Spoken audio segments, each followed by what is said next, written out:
Good evening friends, स्वागत है आपका व्यास कोचिंग क्लासेस के यूट्यूब चैनल पर। आज हम आपके लिए आर्टिकल्स के लिए एक शॉर्ट ट्रिक लेकर आए हैं, जिसमें ज़्यादातर बच्चे इसको जानते भी हैं लेकिन कंफ्यूज हो जाते हैं कि किस तरीके से कहाँ पर ए का यूज़ करना है और कहाँ पर हमें ए एन का यूज़ करना है। तो सबसे पहले हम आपको बताएंगे कि आर्टिकल्स क्या होते हैं। आर्टिकल्स होते हैं a an, the, a an, the, इन्हें हम आर्टिकल्स कहते हैं। क्या बोलते हैं? आर्टिकल्स बोलते हैं। और मॉडर्न इंग्लिश ग्रामर में इनको डिटरमाइनर्स भी कहा जाता है। क्या कहा जाता है? मॉडर्न इंग्लिश ग्रामर में इनको डिटरमाइनर्स भी कहा जाता है। जैसा कि ए और ए एन होता है इंडेफिनिट आर्टिकल, हमारा ए और ए एन होता है इंडेफिनिट आर्टिकल, और द होता है डेफिनिट आर्टिकल। कौन सा आर्टिकल? Definite article. आज मेरा मेन टॉपिक है यूज ऑफ ए एन, जिसमें आज मैं आपको बताने वाला हूं कि ए का यूज कहां करना है और ए एन का यूज कहां करना है। सभी जानते हैं इस बात को। वोवेल्स हम जनरली अभी कैसे यूज करते थे? हम कुछ नहीं, हमने इतना सीखा है कि जहां पर ए ई आई ओ यू आ गया, कई बच्चे क्या करते हैं कि जहां पर ए ई आई ओ यू आ गया सर, वहां पर हम ए एन लगा देंगे। तो नहीं, ऐसा नहीं करते हैं। ध्यान से समझिएगा बच्चों, एकदम ध्यान से समझिएगा कि ए एन का यूज केवल वोवल के आने से ही नहीं होता। कॉन्सोनेंट अकेले आने से ए का यूज नहीं होता। यह बात सही है कि कॉन्सोनेंट होगा, लेकिन कॉन्सोनेंट साउंड, ये डिपेंड करता है साउंड पर, वोवल साउंड पर और कॉन्सोनेंट साउंड पर। अब देखिए किस तरीके से डिपेंड करता है। आपके लिए आप सभी ने स्टार्टिंग में सीखा है, जब हम स्टार्टिंग में पढ़ते थे तो हमने ये सीखा है कि छोटा आ से बनता है ए। छोटा आ से क्या बनता है? ए। बड़ा आ से डबल ए। क्या बनता है? Double A. तो बच्चे ध्यान से समझिएगा कि छोटा आ से ए बनता है, बड़ा आ से डबल ए बनता है। तो आगे चलने के लिए अब मुझे किस तरीके से ए और ए एन का यूज इसमें समझना है। तो मैंने मान लीजिए एक कोई वर्ड आपको दे दिया, एक जनरली आपको एक वर्ड मैंने दे दिया ऑरेंज। क्या दे दिया? ऑरेंज। तो आप इसमें श्योर हैं कि सर ओ आ रहा है, मैं ए एन लगा दूंगा। ठीक है, लगा दिया। बी ओ वाई, वाई में हमने क्या किया? ए लगा दिया। क्यों लगा दिया? कॉन्सोनेंट आया था। अभी तो ये सिंपल वर्ड है, हम बहुत अच्छे से समझते हैं इनको। टेबल में हमने ए लगा दिया।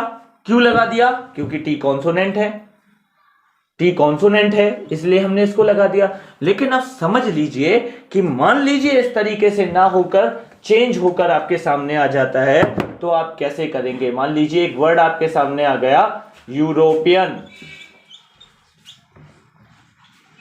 नेक्स्ट वर्ड आपके सामने आ गया यूनिटी।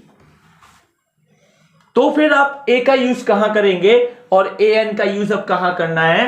तो ध्यान से समझिएगा। यूरोपियन, इसके लिए मैं आपको बताने वाला हूं, कोई भी वर्ड क्यों ना हो, जरूरी नहीं है कि सिंपल ही हो।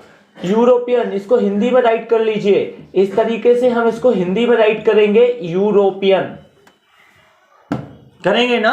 अब हमने यूरोपियन को इस तरीके से जब राइट कर लिया, तो हमने सीखा था बाई से क्या, या से क्या बनता है? या हिंदी वर्ड वाला का या से क्या बनता है? बाई बनता है ना। हमें समझने के लिए तो या से बाई बनता है, और सभी बच्चे जानते हैं कि बाई होता है कॉन्सोनेंट। क्या होता है? कॉन्सोनेंट होता है ना। तो बाई कॉन्सोनेंट, तो कॉन्सोनेंट के साथ हम किसका यूज करते हैं? ए का करते हैं ना। कॉन्सोनेंट के साथ हम ए का यूज करते हैं, इसलिए हमने वहां पर क्या लगा दिया? ए लगा दिया। अब सेम कंडीशन यूनिटी में, यूनिटी को भी हम इस तरीके से राइट करेंगे। जरूरी नहीं होता कि हमें पूरा राइट करना है, बस फर्स्ट लाइन। अब यहां पर एक वर्ड आ गया यूनिटी। यूनिटी में भी देखो वाई निकल कर आ रहा है, या से वाई बनता है, वाई निकल कर आ रहा है ना। तो वाई के साथ हम क्या लगा देंगे? वाई के साथ लगा देंगे ए। बताइए समझ में आ रहा है ना? ध्यान से देखिएगा, ए लग जाएगा। क्या लग जाएगा? ए। अब मान लीजिए यहां पर मैंने कुछ हट के वर्ड दे दिया, अब मैंने यहां पर बोल दिया आपसे MLA, अब क्या लगाएंगे इसके साथ? तो सेम ट्रिक, कुछ नहीं करना, बस देखिए एम को हम किस तरीके से लिख सकते हैं, इस तरीके से राइट करते हैं एम। हिंदी में जब हम इसको राइट करते हैं तो इस तरीके से राइट करते हैं एम। अब हमने लिखा एम, तो एम मतलब ए से क्या बनेगा, ए से बनेगा ई, ए से क्या बनेगा ई। अब ई बनेगा तो ई होता है हमारा वोवल, क्या होता है वोवल, और वोवल के साथ हम क्या लगाते हैं ए एन। आई होप कि सभी को बात समझ में आ रही होगी, एकदम से टॉपिक क्लियर हो रहा होगा। अब मान लीजिए मैंने यहां पर दे दिया पीओ, तो पी हमारा क्या होता है पी, पा, पी।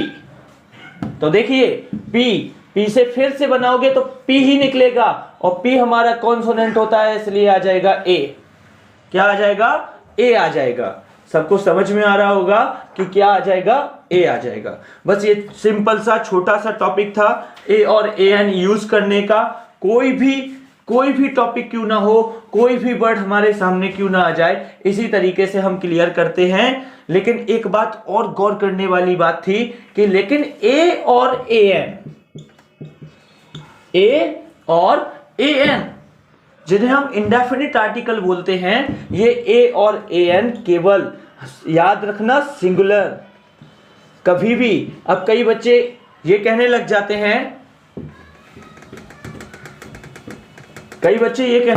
हैं कि सर बॉयज हो गया तो क्या यहां पर ए और ए एन लगेगा? तो सभी जानते हैं कि बिल्कुल नहीं लगेगा। ए और ए एन का यूज कहां होता है? ए और ए एन का यूज केवल वन ऑब्जेक्ट को मॉडिफाई, वन ऑब्जेक्ट को एक्सप्लेन करने के लिए होता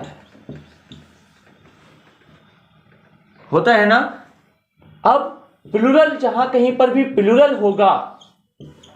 होगा या अनकाउंटेबल नाउन होगा, क्या होगा अनकाउंटेबल नाउन, वहां पर ए एन का यूज नहीं होता। उधर हम क्या कर देते हैं, क्रॉस लगा देते हैं, डोंट यूज ए और ए एन। बात समझ में आ रही होगी सभी को। तो मैंने अभी आपको आर्टिकल्स की ट्रिक समझाई कि किस तरीके से हम ए और ए एन लगाते हैं। एक बार लास्ट में आपको और समझाता हूं, जनरली फिर से आपको बताता हूं कि किस तरीके से कहां पर ए लगाना है और कहां पर ए एन लगाना है। ध्यान से देखिएगा, कोई भी वर्ड क्यों ना हो, जनरली मैं कुछ भी ले लीजिए, मान लीजिए एक छोटा सा वर्ड ही मैं आपके सामने लेकर आ रहा हूं ट्री। तो आपको पता है कि टी कोई जरूरी नहीं है स्टार्टिंग में। देखो आप कहोगे कि सर इसको तो डायरेक्टली स्टार्टिंग में प्रोनाउंसिएशन निकल रहा है, लेकिन जिसका प्रोनाउंसिएशन वोवल साउंड से निकले, वोवल साउंड से जहां कहीं पर भी निकलता है वहां ए एन लगा देते हैं। लेकिन यहां पर कॉन्सोनेंट से निकल रहा है इसलिए ए लग जाएगा। आपको हमने यूनिटी बताया, हमने आपको MLA, जैसे नेक्स्ट ये MLA, MA, ये सब बताया आपको, BA। अब देखिए BA, MA में तो सिंपल है कि ए निकल रहा है तो AN लग जाएगा, लेकिन BA में वाह बोल रहा है तो सीधी बात ए लग जाएगा। आई होप कि टॉपिक एकदम से क्लियर हो गया होगा सभी को। ये मेरा टॉपिक एकदम से अच्छे से समझ में आया हो तो वीडियो को लाइक करना ना भूलें और चैनल को सब्सक्राइब करना ना भूलें। Thank you very much. मिलेंगे अगली वीडियो में।